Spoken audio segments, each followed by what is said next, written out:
data to fire models. And one of our real important philosophies in Fast Fuels is that we want to basically provide fuels data for all the different fire models and be fire model agnostic. And I'll show you a little bit more what that means. But if you want to check this out more, we had a paper last year that describes it. Anthony Marcosi is one of my really critical partners. He was the lead author on that paper. So again, Fast Fuels is providing this 3D fuels data, and it really is very complementary and connected with LANDFIRE, the 2D data. So I want to just talk briefly about this connection because I think it's really important. That right now, LANDFIRE provides the 2D surface fuel data that we use in Fast Fuels. So primarily the innovation that we've done in fuel mapping in Fast Fuels so far is more about the overstory and the forest data. And then we're kind of operating in a different scale than LANDFIRE in that our data is really intended to be more useful at the project scale. So not hundreds of millions of acres at the same time. So anyway, what we've been doing is basically kind of building Fast Fuels as a kind of Lego set in which different things can talk to each other and connect in really cool ways. And that's really what I'm going to be talking about today is those connections and new directions. So first, one of the advantages of focusing on a data on demand platform for fuels data is that we can take advantage of data that may be available in one place, but not in other places. So if you have airborne lidar, we can bring that in. More recently, we have a product where we bring in nape imagery. Here you can see some forested areas in a kind of agricultural matrix. And then derived from that, a really important part of our new setup is this nape CHM or canopy height model, which looks at the height of those trees and shrubs. And then in the bigger picture, FIA data is a totally critical resource to Fast Fuels, and it is part of how we get to the endpoints that I'm going to show you here. Similarly, we're developing platforms for bringing in UAS mapping data as well as terrestrial lidar. So all of those things are kind of the inputs, and we refer to those as data assimilation pathways or on-ramps. And that's what enables us across those different types of data to produce things that support a wide new range of applications with more detail at the project scale. So similar to LANDFIRE, one of our primary purposes is to provide data for fire modeling. And so we have, just as LANDFIRE provides data for FlamMap, FSIM, Farsight, and all of those model products, we similarly try to produce data for any fire model that we can support. So currently we support 5 different coupled atmospheric fire models, as well as the operational models that I mentioned. And then one thing I'm really excited to hear more about Mark's model, and I hope that we can work together to provide data for his model. So I'm interested to hear about that. So once we're in that arena where we've got the fuels data and the fire modeling, it really opens up a lot of cool applications. And that's what I want to talk about today. So first, just being able to look at this, more detailed data, it gives you a lot more perspectives about what's going on in the unit you're trying to manage and what the options are for managing it. So within the visualization and analyzing kind of picture, we're working with partners that there's a tool called Fire Vista. I'll be showing that to you later. And we also, within our Fast Fuels team, we have a web app that provides a lot of really cool potential as well. So then we're also working with partners on integrated systems that take Fast Fuels, connect it to these fire models, and facilitate decision support on different things. And those include both the BurnPro 3D platform, which is a browser-based program that enables you to do ensembles primarily with the quickfire model, and then also with the Lano team and with their own desktop tool, which is currently called the LANDFIRE quickfire GUI tool. So then another thing that we're really seeing some cool success with at kind of an early level is taking advantage of both the fuels data and fire modeling that we can support with Fast Fuels to expand firefighter training. So right now that is really being developed fairly extensively with the Fire Vista program, but we're also really excited about a very new model that I'll be talking about briefly called Fire UE. So those are things that we really see as very critical to changing firefighter training. Finally, I'm going to talk about some new emerging capabilities we have with fast fuels, which include modeling dynamic wind fields through a partnership with the National Center for Atmospheric Research, NCAR. And then that's with the model they call Fast Eddy. And then some process modeling based capabilities we've built into fast fuels that enable us to get at wind and moisture modeling and the feedbacks that those provide back to fire models. So this is kind of the big overview. And from here, I'm just going to kind of run through things pretty fast. So one of the things to note that's really cool is that fast fuels can provide the inputs for the operational models. So if you look at this as a canopy height model, which shows the height of individual trees. And this data, which came from lidar, we can use different approaches to get to this, but this is from lidar. We can then take that and we can produce the 4 canopy variables that are used within the common American operational models: canopy bulk density, canopy base height, and canopy cover. We can produce that for anywhere using that, tree map level data where individual trees are mapped by remote sensing. So these different on-ramps provide site-specific recent data, and this on-demand nature of fast fuels makes it really good for a project because you don't have to have all the data layers having been available for the whole country, but if they're available in your area, we can take advantage of them. And so we can produce these input files to run the operational models in just a few minutes for anywhere you want. And one of the things that this data on demand lends itself to is kind of this rapid refresh capability, which you can imagine that if you then just chunk that through everywhere, you could update LANDFIRE itself. And that's one of the things we're in some good conversations with the LANDFIRE folks about the synergies that can arise between these systems. So coming back to this concept of on-ramps, particularly when we started fast fuels, we were leveraging the FIA data and the tree map product that Mark and others, including Karen Riley at the Fire Lab here in Missoula, developed to leverage FIA data to produce representative tree lists for across the country for a number of different purposes. We then expanded that to include these on-ramps. So we started with this imputed data leveraging FIA, but I think where we really are seeing some cool benefits is when you leverage high resolution imagery, lidar, et cetera, to update that data.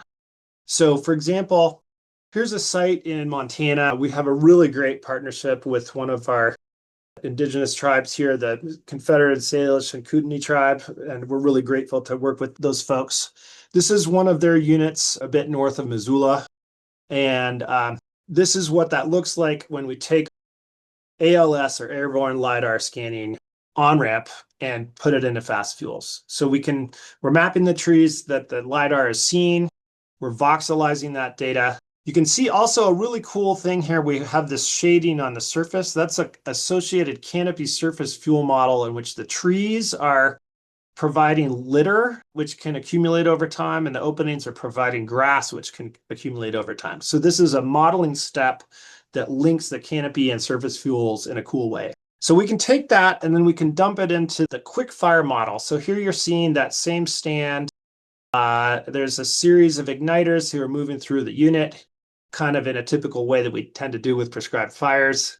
Now you might notice we're getting some escapes over here, and in the real world, we'd probably call those igniters down here and say, hey, we've got some slop, you gotta slow it down. But these are just little computer pixels, they don't know, so don't blame them. Okay, so that was an example of our ALS driven on-ramp. This year, since I gave the talk last time to the LANDFIRE folks, we have a new on-ramp which is really powerful, which basically takes NAPE imagery, and what they did is, this was partners at University of Montana as well as some folks from our team who took the NAPE imagery, paired it with ALS, airborne lidar data, and then created a model that predicts the vertical structure of the fuels and creates a canopy height model just from the imagery. This is really powerful. And then this, going into that kind of applications and visualization, this is just showing what we have, a prototype that we're putting into our Fast Fuels web app, that when you select an area, you'll be able to interact with it in 3D, see the individual trees, that kind of thing. And then now moving on to this kind of topic of analysis. So at the project level, people are really interested in understanding their options and what the trade-offs are between them when it comes to fuels management decisions. And because forestry and fuels and fire are all complicated, it's a lot of moving parts to have to think about, particularly when you think that you're typically modifying the fuels today to change fire behavior in the future. That's tricky. So anyhow, there's countless reasons for doing prescribed fires and prescribed burns, fuel treatments and prescribed burns, to extract timber, improve habitat, reduce risk, make it easier for future operations. And fundamentally, you want to alter fire behavior and fire effects. But how do we know it'll work? So the idea here is to use modeling to test that. So basically, what we can do with fast fuels is we can generate these spatially explicit, locally remote sensing driven maps of where the trees are. And then we can simulate different treatments to explore how that might affect the fuels.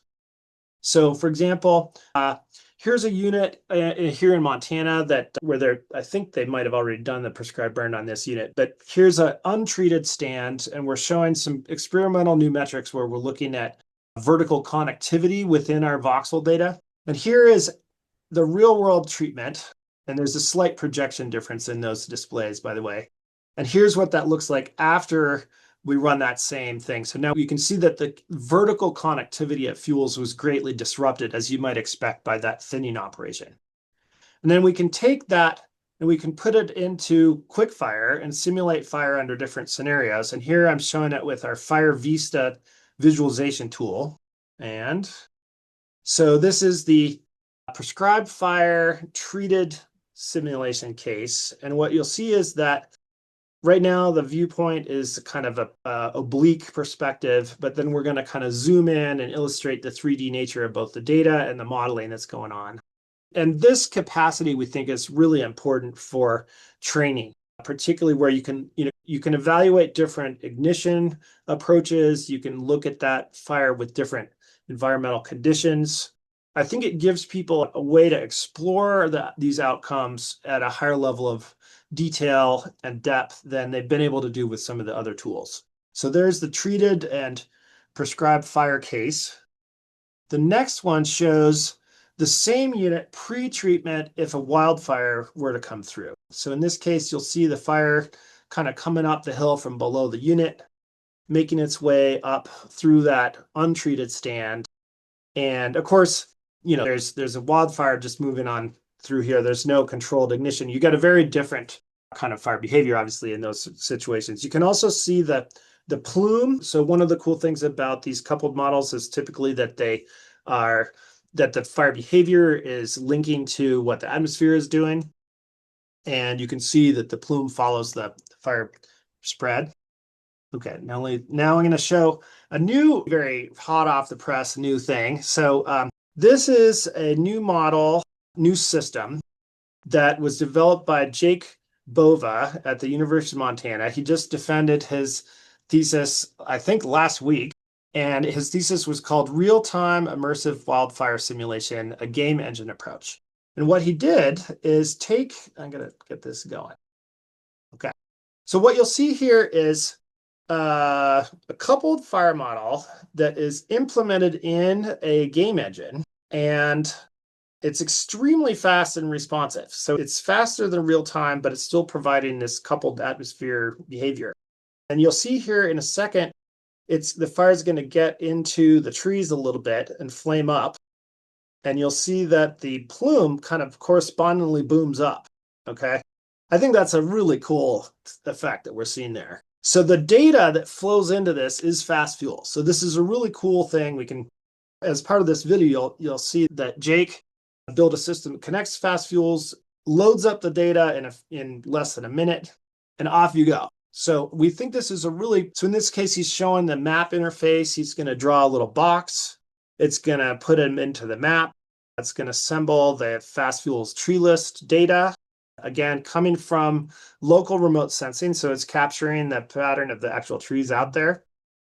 Now he's illustrating the interactivity of this for training purposes, in which he's editing the fuel layer, putting in a fuel break. And this is in real time in the interactive setup. Now he's going to show that similarly, you can add ignitions to the map.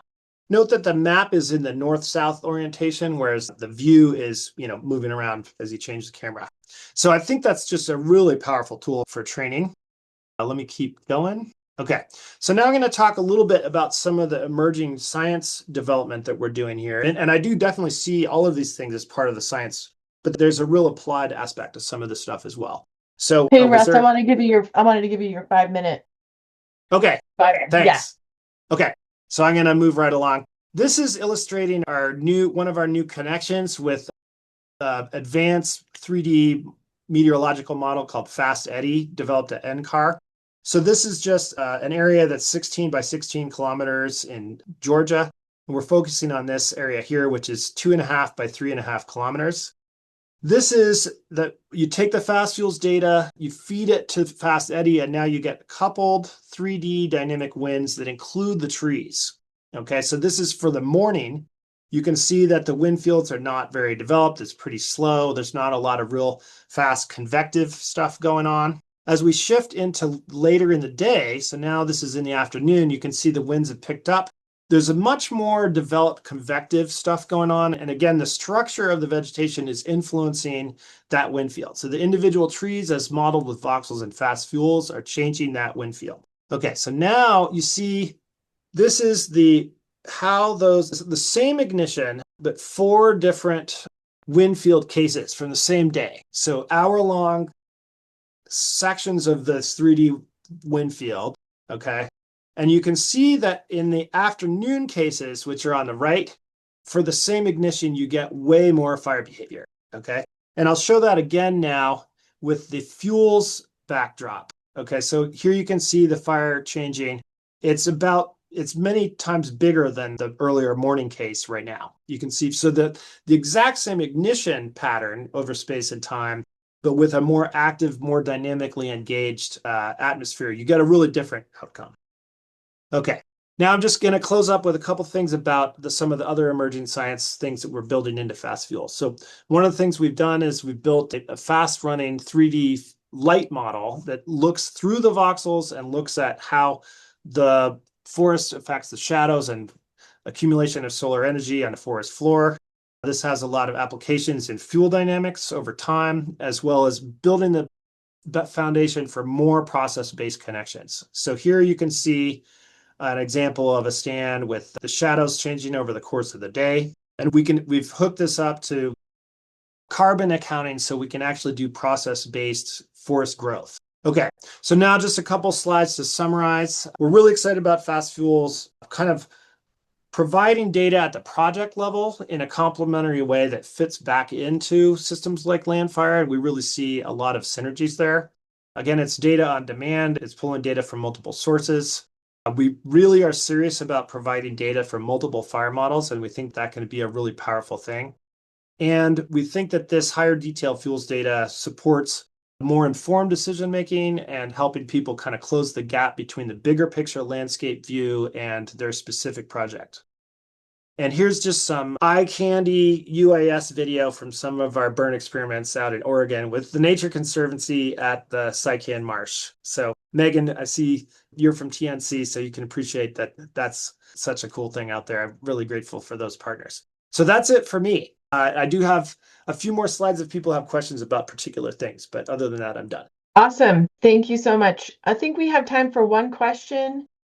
David asked, poking around at Fast Fuels, I was hoping to see a way to derive a 3D fuel map and tree objects with attributes from aerial lidar alone, but it seemed like you have to have a tree map flavored layer as well to provide the trees to be assigned. Is that correct? Any expectation of providing a lidar or a CHM only input? We can totally do a lidar CHM right now without needing a tree map input. Great. Hello, everyone. I'm going to talk about a little bit different subject, a little bit finer scale details than what Russ talked about, but our concerns here have been more about understanding the physics of fire behavior and at what scales they operate, and then preparing a model, a general use model that integrates all of that reliable physics so that we have something that we can depend on for lots of different uses. So there are a lot of different fire models, and Russ talked about many of them. And of course, there's different dimensions to these models. three-dimensional models, two-dimensional models, 1D models, and even 0D models, right? If you're familiar with the Rotherham spread equation or any of the operational models, they're basically 0D. It's a point model. These kinds of models give you a prediction or a calculation of fire behavior given conditions at a point. And so then you can go all the way up in terms of dimensions. But once you get higher and higher dimensions, 2D and 3D models, even 1D, what happens is you start to have to sacrifice resolution to get performance out of these models. So in 3D models, they tend to be extremely slow. And by sacrificing resolution, you make coarser and coarser grid cells. What happens is you start to escape the actual physics that's driving fire behavior. So at the meter scale or multimeter scale for high dimensional models, you can't really represent the physics directly. And so for us, the modeling approach that we're taking is it's necessary in our minds to address directly the resolution at which the physics is taking place as closely as possible. So our objectives here are to develop a high resolution physical model so that it can be validated and compared against experimental data. For example, particle heating rates in laboratory fires.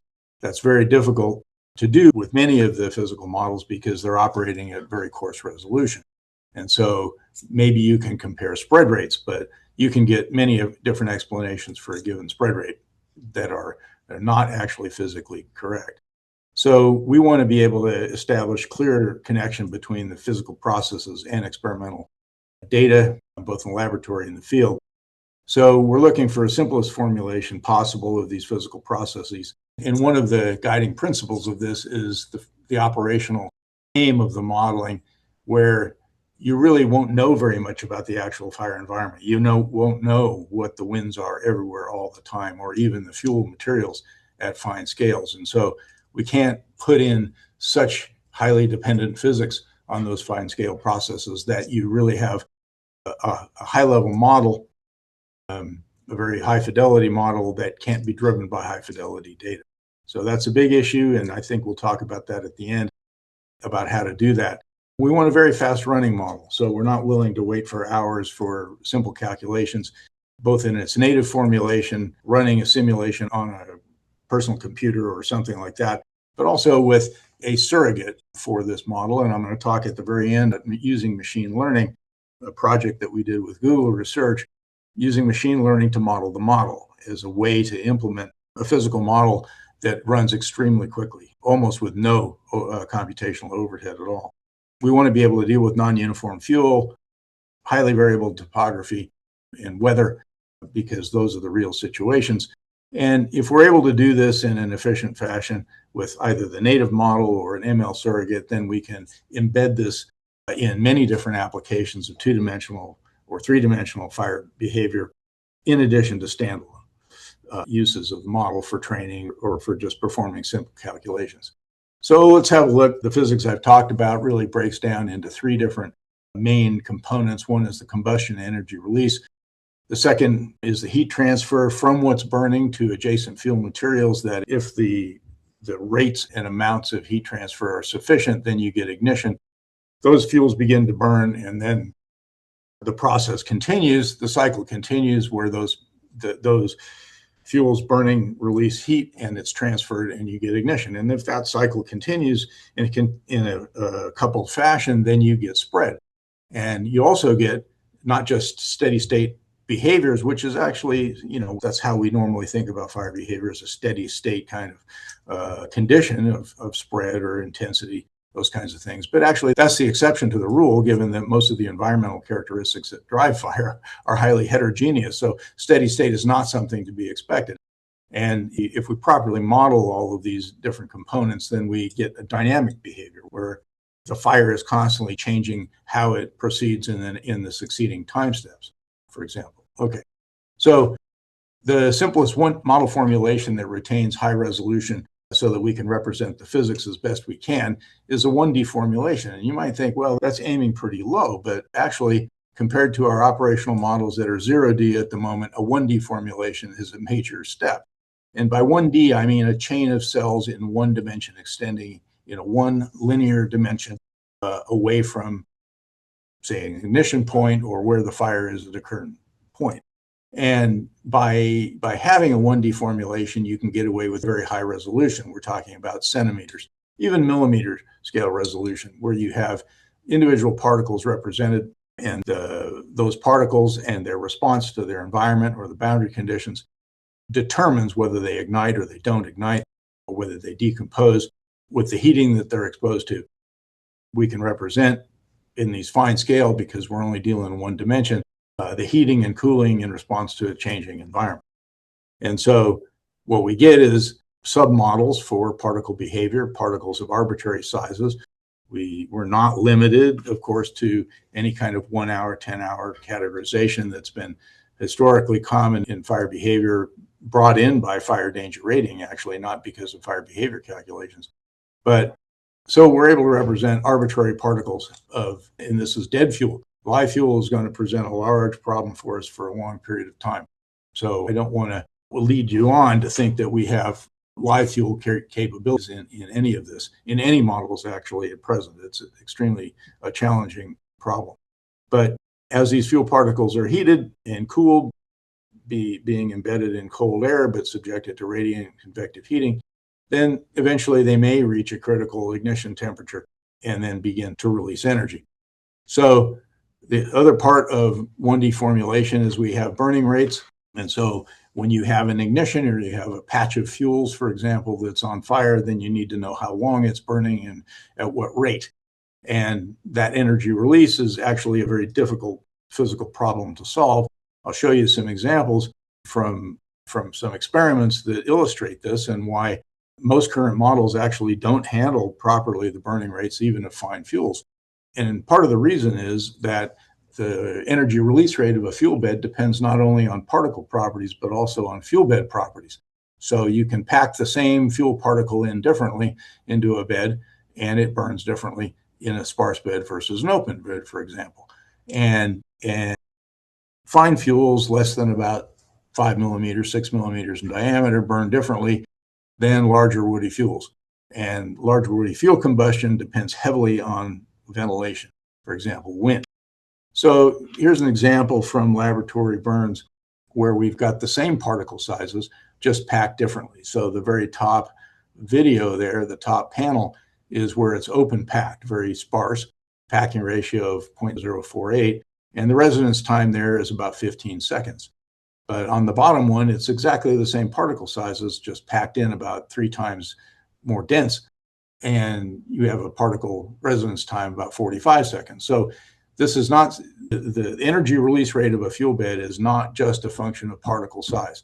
It's a function of bed level characteristics, and the exact physics of how that happens is still being worked out. But one of the things we've been doing is a lot of different experiments with different single size and mixed size particle beds, and found some interesting things, one of which I think is important to communicate, and that is that the size of the bed doesn't actually determine the residence time. So what you're seeing is 3 different pictures there.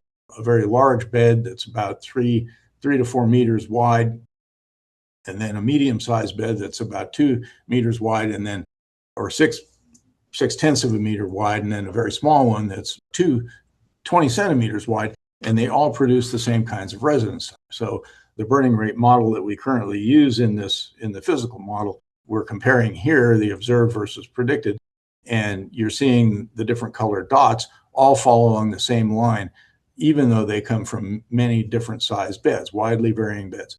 That's good news. That means you can experiment with very small scale beds and produce the same usable results for even the largest scale. So this is it's an illustration of the kind of thing that I was talking about at the beginning, that in order to produce a high fidelity physical model, we have to be based on lots of different experiments, and then the physical model understanding that's derived from those experiments. And this is one example of it. So another example, of course, is the heat transfer. If you're going to prepare a physical model, you need to be able to transfer heat from what's burning to the adjacent fuel materials by convection and by radiation, both within the bed and from the overhead flames.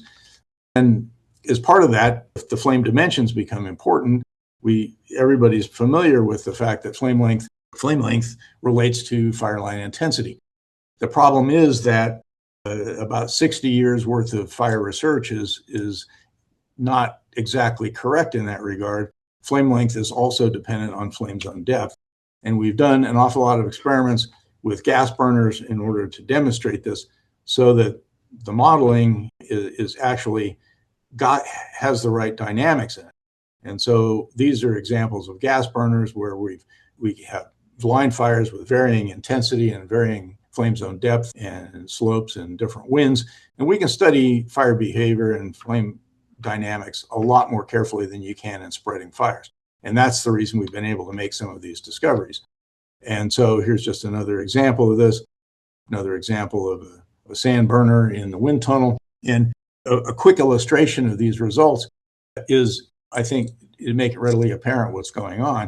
Here you have 4 different pictures of profile of a flame with different flame zone depths, same intensity. So we have 256 kilowatts per meter in each one of these. And in the upper left panel, the flame zone depth is 15 centimeters. And in the lower right hand, it's over a meter. And you can see, even though we have the same intensity, the flame length gets lower as the flame zone depth increases. This is a really important negative feedback process on fire spread.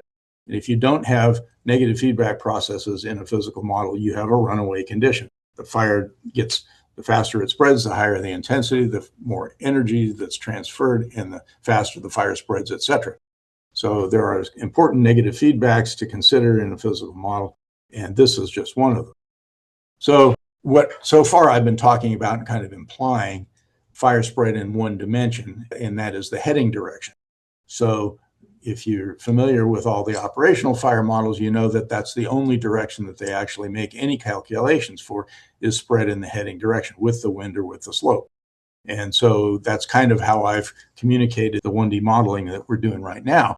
But the fact is, you can do 1D fire spread modeling for arbitrary angles relative to wind or slope, and thus get a 2-dimensional shape.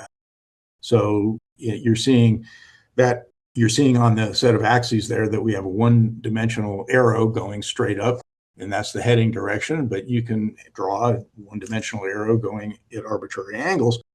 And therefore you can get the spread and the intensity and any characteristics, really, spread or no spread, too, at angles off of the heading direction. Now, the backing direction is a tricky deal. For people who are familiar with these things, you realize that there are no actual physical models for backing spread. And that's a kind of a strange thing, because we use backing spread a lot in all sorts of fire management applications. And at any instant in time, backing spread is about half the fire perimeter. And yet we have no models for that. So different investigations are going on so that we can have backing spread. And I say backing in general because it can occur at many angles in a rearward direction. But one of the ways to do experiments to do that with that is to take our gas burners and our spreading fires in the laboratory and change the orientation of the front relative to wind or slope. And for example, that's what you're seeing here, are burners that are oriented at different angles relative to the wind and the slope, and then you can make measurements of the heat transfer and the fire characteristics in those other directions as well. So all of this serves the 1D modeling framework quite well. So these are just some examples of the model of results. The one on the left, so these are 2-dimensional fire shapes produced by a 1-dimensional model. But the one on the left is for continuous fuels, where the fuels are continuous in all directions, and you can see kind of an elliptical fire shape that we would expect from an ignition point. Now, you can also apply this model, as I'll show you in a minute, to highly heterogeneous fuels, highly variable fuels with gaps and discontinuities in it. And once you start putting discontinuities in fuel beds, you change completely how the heat transfer occurs at different angles relative to, say, the heading direction of the wind. And if it won't spread in the flanking directions, you end up getting a very narrow fire front. And that's what you're seeing here, is everything else is the same, except the fire shape is different because it can't spread in flanking directions. Okay, just examples of output from a 1D model in 2 dimensions. So one of the applications of this model, and I'm not going to do a lot of live demos here just to take up too much time, but is it studying how management implemented fuel changes, for example, fuel breaks and green strips, how that might actually change fire behavior of a fire that runs into it. And so it's possible easily in this little animation to show how that happens. And this will just loop through, starting on the left and moving to the right. You're seeing a little rendering of a little flame, a little triangular flame, and it's spreading through continuous fuels to begin with, and then there's a break where it hits some fairly discontinuous fuels, and you're seeing those vertical lines separated by white gaps. That's indicating the actual fuel structure that's discontinuous. And you see that the fire behavior changes as it runs into these discontinuous fuels, right? And what's happening is the heat transfer is limited, the burning rate changes because the density of the fuels changes the packing ratio, and you see this cumulative effect of changing fire behavior. So all of this is quantitative, right? You get fire spread rate accelerates, and then it hits the changes in the fuel, and then it decelerates. And this is exactly the kind of situation Russ showed in a number of his examples where management implemented fuel changes are important to be able to model. In this case, it's happening at very fine scales. So, Mark, I wanted to give you a 5-minute, just a warning, so you know. And I won't even use all of that 5 minutes. So all right. I'm almost done here. So the interesting thing about this model that I've been describing, I've only given you just the slightest details of it, but is that it runs in seconds to tens of seconds for any particular case. So you put in some configuration of fuels, discontinuous, highly heterogeneous, whatever, variable winds, any of these things in seconds to tens of seconds, you can get output from the model. But that's not fast enough if we wanted to use this model as the engine inside lots of more complicated two-dimension and three-dimensional models that are used in risk analysis or in large landscape fires. So we worked on a project with Google Research where we sought to develop a surrogate model, a machine learning surrogate model of this 1D model, where we trained it on 600 million runs of the 1D model. 600 million is a lot. And it took computing power that they won't even tell you exists in order to do that. And it only took, for them, it took about a week to run 600 million runs. And what happens when you do use machine learning is it trains on all of these actual runs and then stores basically a lookup table of these results in a very complicated way. And then accessing that machine learned model, that machine learned surrogate, is very fast. But the efficiency is gained when you're accessing the machine learned surrogate with basically a large batch sample. So it takes about 10 milliseconds to reach into this 1D surrogate and get one calculation, 10 milliseconds, okay, compared to tens of seconds for one model run. But if you wanted to do 100,000 calculations, it only takes 50 milliseconds. So it allows us to structure large-scale simulation use of a 1D model like this through the surrogate, grabbing at a single instance, say 100,000 calculations or millions of calculations of fire behavior very quickly with almost no computational cost.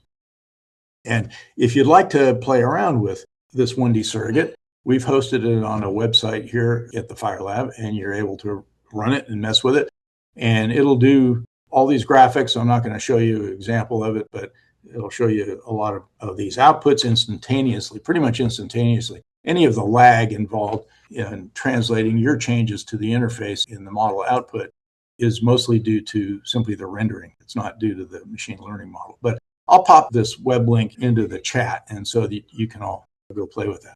So one of the questions that's been brought up a lot, and Russ touched on this quite a bit, is data. What kind of data are needed to run these models? Well, unfortunately, at present, we have no national system for obtaining high-resolution surface fuel data, surface fuel measurements. It's all by classification and assignment of, say, fuel models. And that's not good enough. If we're taking all this time and effort and expense to develop high-resolution, high-fidelity physical models, we need actual measurements of fuels, not just classifications. And so this is a big challenge for, I think, the community at present, and it'd be a challenge for LANDFIRE once some system or set of systems is developed to be able to host high-resolution data that actually capture spatially resolved variability in fuel components for surface fuels. And I mean generally surface fuels. So shrubs that have big gaps in it, mixtures of different kinds of fuels, sticks, etc.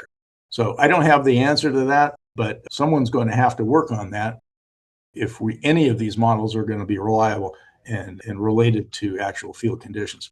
So I've been very brief about the description of the components of the model and how it's constructed, but if you want to read more about the physical fire processes and how they're incorporated in this model, you can read this in a book that we prepared that has all this information. So, okay, I'm finished. Thank you, Mark. And you spelled behavior the way the Australians do, so I feel like... And the reason is the Australians published the book. That's exactly right. All right, well then that makes sense. All right, Sam. It's okay. It's a good spelling. It's good spelling. Yeah, I like it. All right, go ahead and start sharing, Sam, when you're ready. And the floor is yours. Thanks. I feel like that's a great segue from Mark, just like with the Australian spelling. So I appreciate that. And yeah, thank you for the opportunity, Megan. It's a privilege to be able to present alongside Mark and Russ. And yeah, I'm really looking forward to sharing some of the work that we're doing here in Australia. I will not have met a lot of you. So my name's Sam. I work in the Applied Fire Science team within Forest Fire Management Victoria in Australia. What I'm keen to talk to you about is a little bit of that data stuff that Mark was talking about just at the end to see whether we can, maybe collaborate globally on a project to gather fuel information. Before I go further, I'd like to acknowledge the traditional owners of the lands that we're all meeting on today. For me, that's the Wadawurrung people in Australia, and pay my respects to elders past and present. We've been sitting for a while now, so if you feel like it, feel free, do a little stretch, touch your toes, touch your nose, touch your knees, touch your shoulders, just move around a little bit. I've got you for the next 20 minutes and hopefully we'll get through it together. So who am I? So been a firefighter since 2012. I did a PhD in remote sensing to measure fuel structure using terrestrial lidar and UAV lidar. I was fortunate enough to work with both Mark, Matt Jolie and Russ and many others at the Missoula Fire Sciences Lab for about 2.5 years, a couple of years ago, and was really lucky during that time to get out to a variety of fires and prescribed burning as well. I'm really passionate about integrating research into operations, which I feel like the US do exceptionally well. And we're on that journey in Australia, but I learn a lot during that period of time. I'm also presenting to you from Southeastern Australia in Victoria. We're right down the bottom of Australia. We're one of the most fire-prone parts in Australia in terms of large consequential fires. So yeah, as many of you know, fires are something that occurs across the world. This is the overview. So this is us for the next 20 minutes. I'm going to start with the importance of fuels. You're on this call, you already know this, but I feel like it's important to set the scene. If fuels are important, whether we're out on the ground managing fires. So this video was taken, this video on the left was taken early this year when I was on a first attack crew to a fire not too far away. And we're doing fuel assessments as we drove along that fire, not formally, but we're thinking about fuels and how that fire was spreading. Where was it going? What was in its way? And how could we actually manage it? Zooming out to that global scale, when we're thinking about climate and fire interactions, a great paper by John Abbatsagulu in 2025 showed that extreme fire years are likely to get 88 to 152% more likely over sort of in this contemporary fire climate, so from 2011 to 2040, compared to pre-industrial climate. And to me, that's a pretty sobering thought around, well, where are these fires likely to occur and how likely are they to go big? And fuel being a key driver of that fire behaviour, the type, the amount, the arrangement, the moisture content, things that we've already spoken about and that you yourself would be aware of. Russ and Mark both highlighted the value from understanding fuel in the context of fuel management and how disruptions in the landscape can help moderate fire behaviour as well as provide some real ecological benefit as well. In Australia, like parts of the US, we're having increased scrutiny on our fuel management actions, and it's really important for us to be able to go out and measure fuels pre and post treatment to gain an understanding of how a fire has changed the structure and arrangement of the vegetation and how we can leverage those barriers or disruptions in the landscape from a suppression point of view. Mark and Russ both presented on the fire behaviour models. Just as in the US, we also have simulators and fire danger rating systems here in Australia that in Australia have largely come from empirical experiments, and they've served us well. However, they are limited, and shamelessly taking a diagram from one of Mark's presentations over the years that show that process of combustion is universal heat transfer and ignition, that flame spread. in that coupled system. Doesn't matter where you are in the world, that process is universal. The properties might be different, might change, but universally it's pretty similar. However, we do need an understanding of the local fuel properties in order to make those models more accurate. I do think, though, that this sets the scene for us to be able to share knowledge and information in this space a little bit more fluidly than in that specific model context. And I really think that's also important when we go back to this map and look like where some of these risks are likely to occur. They're not necessarily always in the location that have had this really long legacy of sharing and understanding fire behavior. I think we're good at sharing it, but there's room for improvement. All right, so fuel, important to fire management when we're out on the ground. It's got really important sort of interactions with climate and fire and our understanding going forward. We know from an RX burning or prescribed fire or planned burning in Australia context, it's important to understand. We know it's a key input into fire behavior models. We can model it, but it's really important that we understand it on the ground as well. So we're going to go into measuring fuels and the challenge. And you might think, oh, we've already got fuel assessments. Why do we need another one? Or what are you going to be talking about today? So if we zoom out to the world again, we've got these great landscape tools. We've got LANDFIRE, which is this awesome product. In Australia, we're a little bit different, being state-based land and fire management agencies. We have to amalgamate our different states up to our national map. And then Russ and others have presented on fast fuels and the amazing amount of data here. We're not quite so lucky in that respect to have that level of imagery or lidar across Australia. So we've got to be able to use multiple data sources. And one of those data sources that we use is people out on the ground. Our firefighters and field crews go out to at least 20% of our burns in the context of planned burning and monitor these burns pre and post. And similarly in the US, there are people out going and doing fuel assessments, and they use a variety of tools. I'm not going to give you the 22,000 word summary here of or 22,000 word download of the review that we've done on the fuel assessment methods from around the world, but if you're interested, please let me know. The idea basically being is that we've developed these fuel assessment methods for a variety of purposes, and they're designed for us as land and fire managers to go out and assess fuels on the ground. They often work really well for their designated purpose. The guide up there in the top right-hand corner, Overall Fuel Hazard Assessment Guide, is the guide that's used in southeastern Australia. It was originally designed by Kevin Tolhurst and others to look at the chances of controlling a bushfire.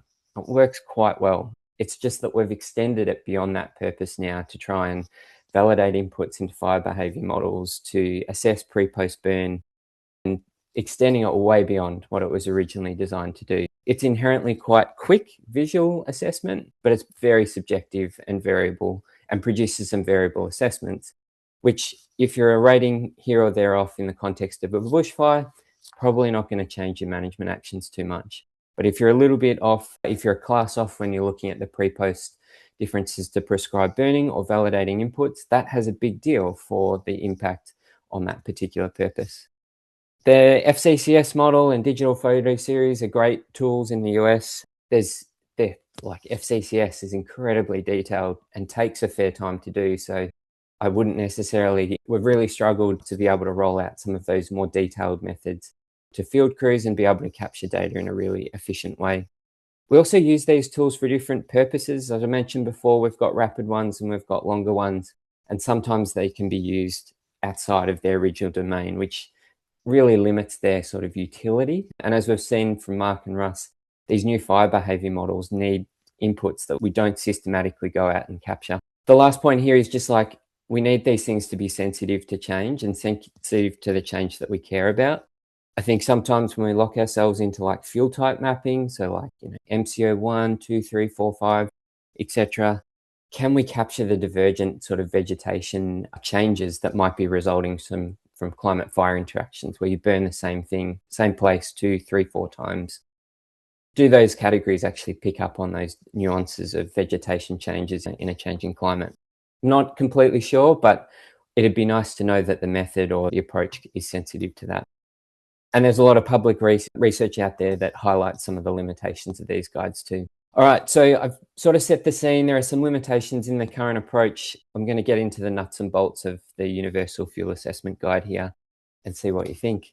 So this comes from a project that I'm currently leading in Australia. We've got 2.5 years here to develop a a fit for purpose fuel assessment guide for us as land and fire managers, recognizing that there are a huge breadth of people that go out and collect fuels information. But this is really designed for what can we leverage out of the people going out and touching and seeing fuels on a daily or weekly basis in some instance. How can we gather data on ground?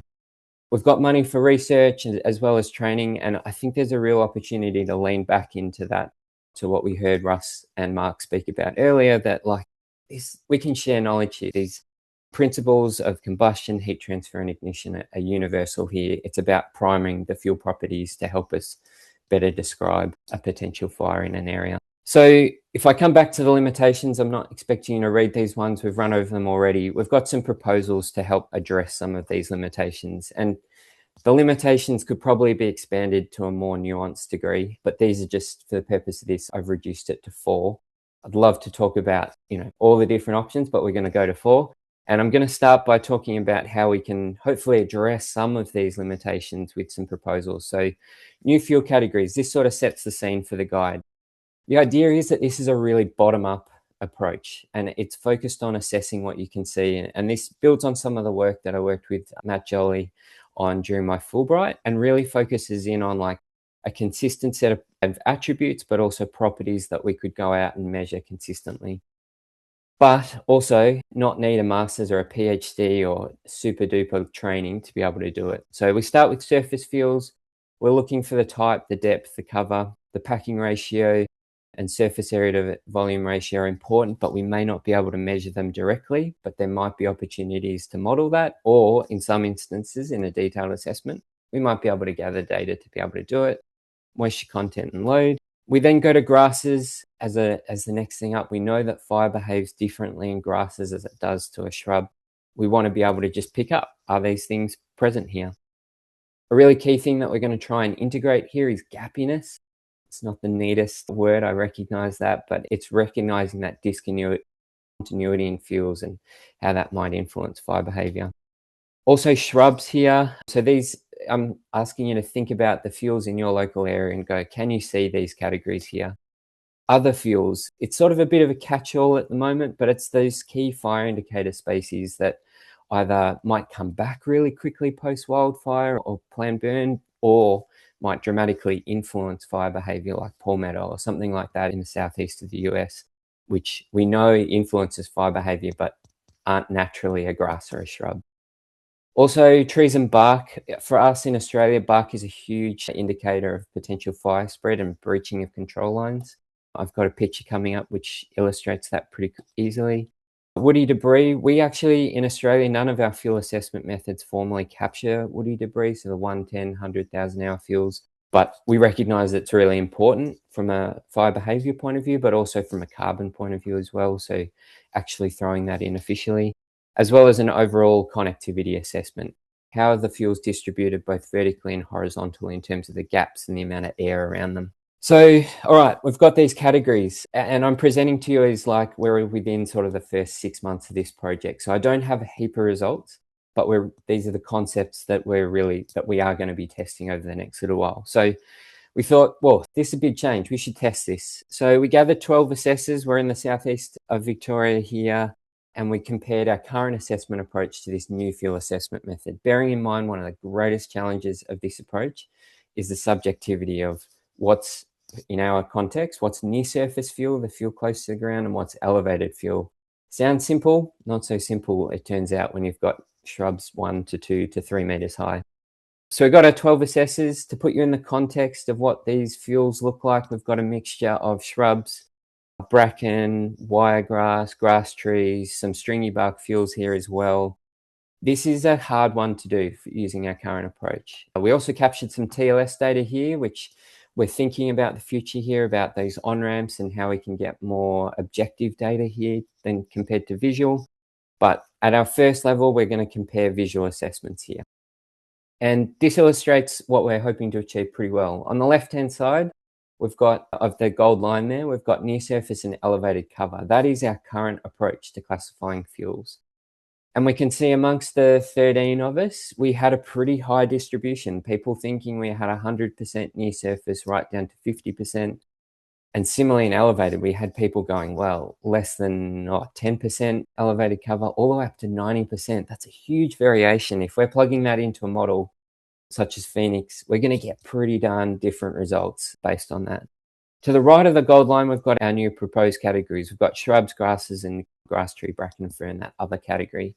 And we can see that really nice, like tight agreement amongst the 13 people. Now we've done this now at about 10 sites, and this is pretty typical. We get better agreement when those categories come out, as opposed to our current sort of ways of thinking in new surface and elevated. This is good signs. I think for us to be able to go and address those limitations of subjectivity and variability, I think this is pretty good. One other thing that fell out is height. And so admittedly, this is with visual assessments. We know we need to work together to do more precise assessments using technology. But in the first instance, what this told me was when we talk about height, we got to be really clear on what we mean. Do we mean that top height or the average top height? And so this is a good test for us to keep going. So useful initial results, we've got that better, tighter agreement.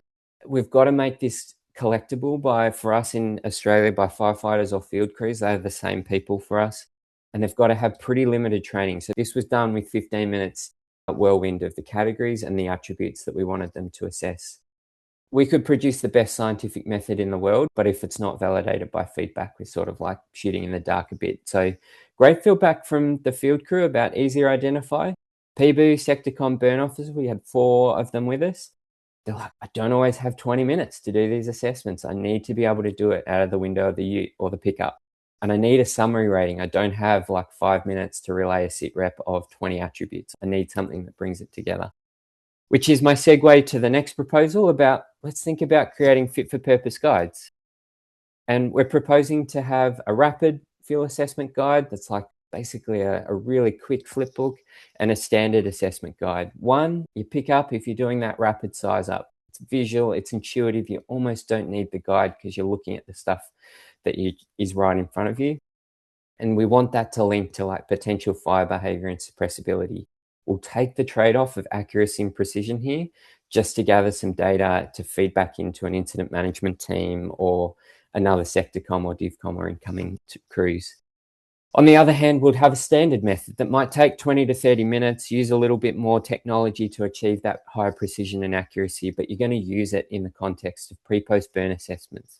Maybe priming your model inputs as well for Mark's model, Russ's model, other models that are out there that need sort of that high fidelity data. And the next one is like, all right, we need a rating system. At the moment, we do actually have a rating system for our current guide in Australia of an overall fuel hazard rating linked to the suppressibility or chances of first attack success.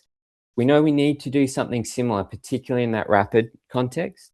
And leveraging on the data, we think we could generate these like 3 ratings of connectivity, condition, and spotting. One of the limitations of our current approach is that we mash all them together in an overall fuel hazard rating, and it's quite hard to pull out like what's driving that rating. Is it that you've got fully available fuels, or is it that you've just got a bucket load of bark hazard there?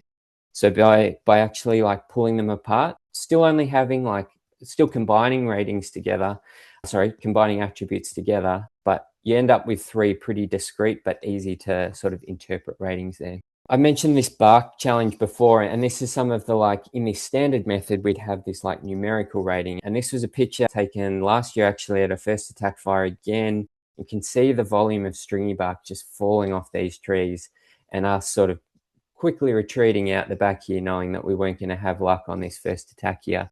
So building on this concept of like connectivity about bark and fuel in the profile, there's an opportunity here to build some numbers. So like we'd go through grasses, shrubs, understory trees, canopy fuel.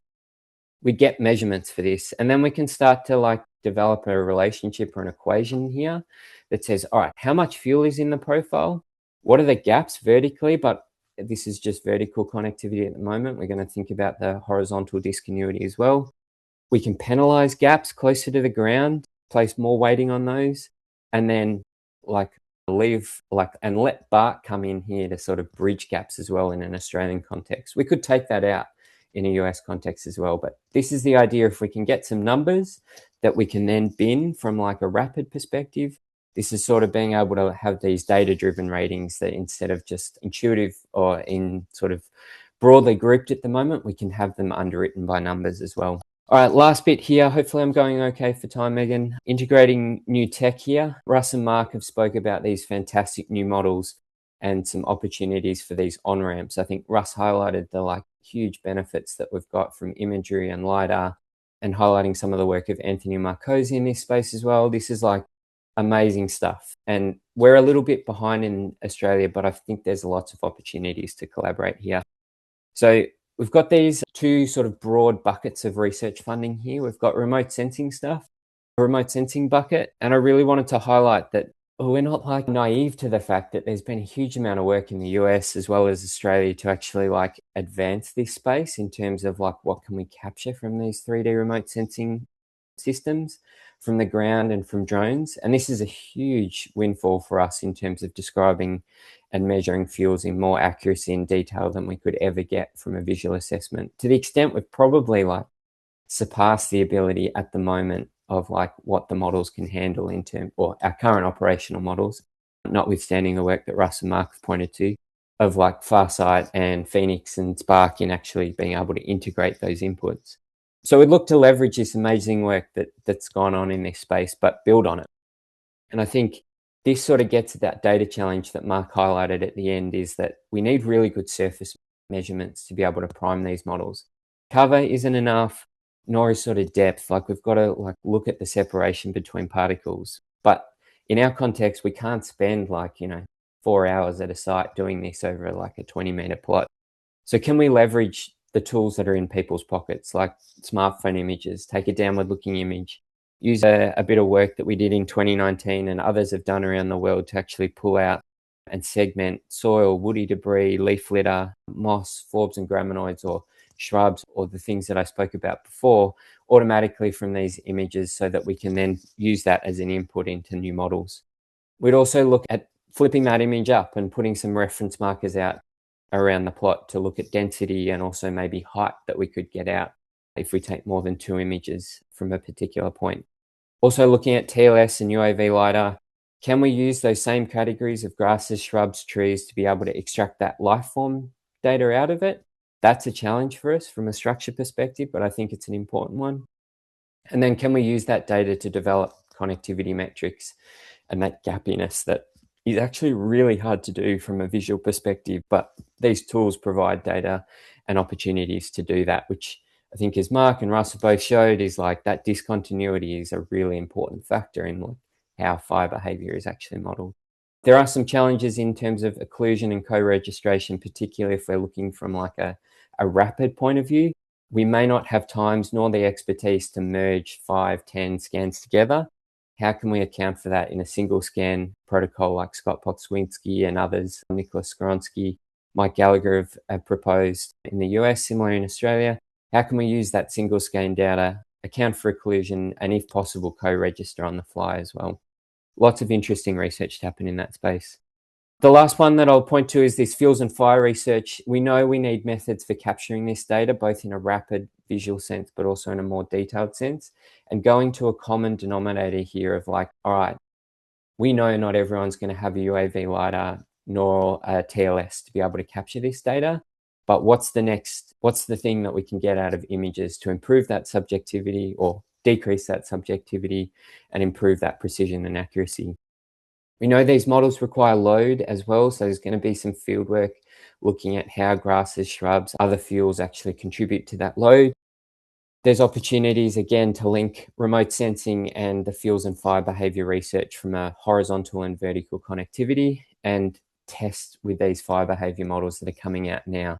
Not necessarily the ones that we've had for the last 30 years, but look towards the future as well. How can we make this fuel assessment method sort of robust into the future? We know we've got opportunities from tech, but how can we bridge our fundamental understanding of fire behavior with that tech? Shamelessly using Microsoft Copilot here, but that from a rapid perspective, we want to be able to roll this out to firefighters on the ground to use those people here to be able to gather this data. Head, shoulders, knees and toes, just like you did at the start, could be a neat opportunity just to get people thinking commonly about fuels and giving that sit rep from the ground. And that standard one, being able to integrate more data. I saw something flash up around brand strength text. I think that's a great idea here. those methods to be able to contextualize across the world to be able to capture consistent fuels data is 100% where we'd be leaning into for those assessments. And I'll finish on this, which is pretty current. So like, I think we've got firefighters still over there, about 242 firefighters, I think was on the news. We collaborate by sending resources here. It'd be great to collaborate on the next set of fire behavior models, as well as the fuels knowledge that sits behind it. It'd be great if we didn't have to do 3 hours of like 1, 10, 100,000 hour fuels, if that was just a universal language across the world. It's a pipe dream, but maybe it's worthwhile thinking about. And this approach being bottom up means that we can prime our models, not just in the sort of firefighting sense, but also from a land fire or larger national spread there. So concluding here, we've covered this journey from discussing the importance of fuels across the world, measuring fuels and the challenges, as well as this concept of a universal fuels guide. And I know I'm putting it out there and we all have nuances in the way we describe fuel, but I'm really keen to work on those commonality things about how we can share information. And really at the heart of it, it's to make better decisions on the ground. Like, why are we doing all this? Well, I think because we actually want to do better by the environment and steward it to a place where it's resilient in the face of climate change, but also so we can make better decisions on the ground when we're out there as firefighters or prescribed burning crews. So again, thank you so much for the opportunity to present to you all. It's an absolute pleasure from the other side of the world to be able to share what we're working on and hopefully collaborate with some of you in the future. So thanks, Megan. I'll stop sharing. Thanks, Sam. And Laura had a question. We have common stand, exam, and Brown's Transex protocols, but are there global standards for measuring fuels to get the fuel measurements we need? Are there protocols we are using meeting the needs, assuming we're still actually collecting that data? It's a good question. It's one that whilst we have like consistent, somewhat scientific measurement approaches across the world, there isn't a consistent sort of framework for measuring fuels across the world. They're often really regionally specific. I think we all think our fuels are really special, which they are, but I think there's opportunities to go like, all right, what are the common things that are driving fire behavior here? And can we actually like centralize those somewhat? So no consistent measurement sort of approach from a fuels perspective, but that's what we're looking to work towards, Alan. Corey had a question for you, Mark. You probably already read it, but I'll read it for the audience.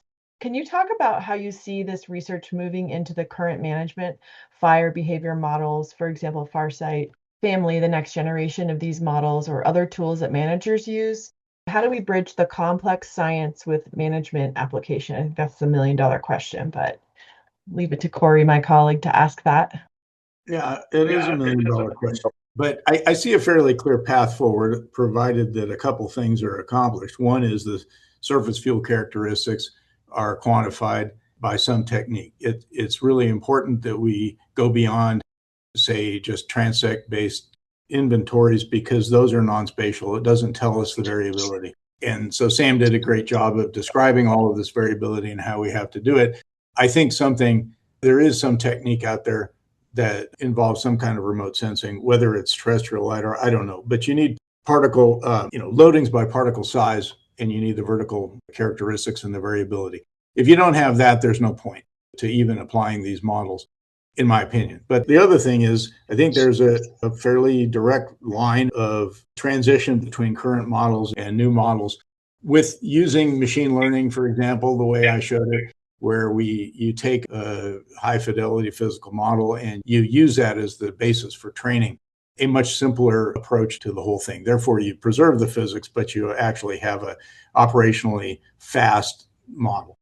And if such a thing were accomplished, then you could basically do a simple, but you have to be able to reference fuel information, right? It has to be provided. Tobin Smale, LANDFIRE Fire and Fuels Lead. So one of the questions I have is, one of the things I have difficulty explaining is gappiness and clumpiness. When I first talk about some of these things that LANDFIRE needs, that these newer models are going to need. And on the surface, it seems really simple, right? It's like a gap has no fuel, clump is a clump of fuel, right? And if you're talking about it at the like centimeter size scale, right, really fine, like what Mark is looking at, or, and then even Sam talked about it later in some of his stuff. At the fine scale, it seems like it's easy to explain, right? No fuel and then clump of fuel. But as we get more aggregated, because maybe we can't see how those clumps, filter out, right? We can't filter them out by, like, say, the particle size for each individual particle, right? If we're looking at them at each individual particle, it's easy to say in between each one of those, maybe we have this gap in clumpiness. But as we start to get into modeling fuel for the LANDFIRE, or on the LANDFIRE side, and we're starting out these larger, more continuous beds, right? Because we're looking at all the particles together. Is that still helpful in these models that we're looking at, these newer, physics-based models? Is it still helpful to be able to say, okay, here's a histogram of the fuel, right? As we get more loading, less loading, and maybe we aren't able to individualize the gappiness and clump. That makes sense? Yeah, I can take a crack at that, Tobin. Sure. I think you're right. That is what we have to do. Right now, if you think about fuel models or fuel types, there are no parameters in there that describe the clumpiness or the gappiness of that, right? But that's what needs to be done. We're not going to know where every particle is, and I don't mean to imply that we have to, but we have to know the distributions of these things and the spatial heterogeneity. There has to be, and there are lots of different statistical techniques to describe the spatial heterogeneity of something. And we just don't have any of that information. So that's going to have to be included in any fuel description, in my opinion, if you want to represent the reasons, the physical reasons why different fuel structures change fire behavior. It starts at that very fine scale. You can't just smear it out like peanut butter on the desk and have the physics represented properly. We're going to be relying, as we always have, upon a lot of judgment and experience on the part of the modeler without having the model doing the work. The user will have to make accommodations for all the limitations of the data otherwise. Right on. Well, thank you for that. And, at the finest scale, I don't want to take up all the question time, but at the finest scale, I've been describing it as, gap and clump at the individual particle size, like the surface area to volume, size, and then the thickness of the particle, right? And if we could do it at that scale, which would be amazing, that's maybe the gold standard at that point, then I'm hoping that's going to be helpful. But, a lot of people say that that's not possible. So we may have to go to that more continuous scale. I don't know. Well, I think this should be the global challenge, is to come up with methods to represent surface fuel and vegetation variability, right? Such that it's not just at a point sample, but it can be represented over very large landscapes where the fire is relevant.